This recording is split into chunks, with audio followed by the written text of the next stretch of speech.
Hari ni kita mewak ayah masak halia dah. Cara style kita dah. Pas kalau pian tengok cara yo ke, mai tengok sekali dah. Cara buat ayah masak halia rak. Mula-mula sekali ke kita buh minyak masuk dulu dah. Lepas tu buh bawang putih dengan halia. Halia ni kita cicil wi air tu dah. Lepas tu kita tumis dah. Tumis wi halia dengan bawang tu naik bahu dulu dah. Agak boleh dah ke buh isi ayah masuk.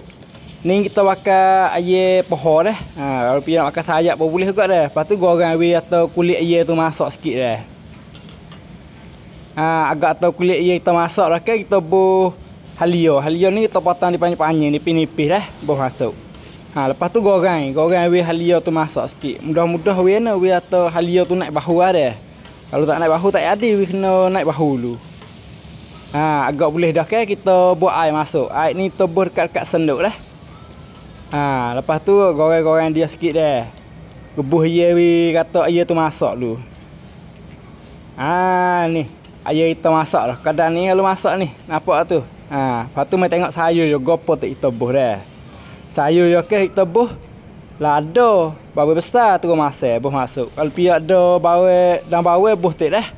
Lepas tu kakah yo ke, sakar dalam 2 sudu kita bakar. Becing ni sikit je, suka hati ada becing dah. Lepas tu sok cirai dalam sudu. Sok cili dalam sudu juga kita buh. Lepas tu buh sebut kunyit sikit masuk. Lepas tu cicak je kita bakar dalam 2 sudu lebih sikit-sikit dah. Tak kena banyak dah. Lepas tu jangan lupa dah sok hijau ataupun sok potong dah. Cah lebih kali cah dia dah. Lepas tu goreng wi siapa kakak tu cuwi atau kakak serah masuk le ayam dah. Pas kalau piak kena menu ni tolong kecil tekelai kita tak dah. Goreng wi siapa sayur apa masak molek dah. Ni taruh ni boleh dah ni. Lepas tu serah kecak lu tengok lah mana. Kalau rasa sedap dengan mulut kita nak lah ke, kita boleh lah kek buah pinggir dah. Cara tak payah ni. Kalau piyah nak buat tak payah gopo rak, boleh komen tanya. Kalau kita nampak kita jawab dah. Ayah halia kita kodan ni yo. Kalau piyah dia dah bawang pun dah bawang masuk tak dah. Lepas tu roi dan pakcik dia sikit dah.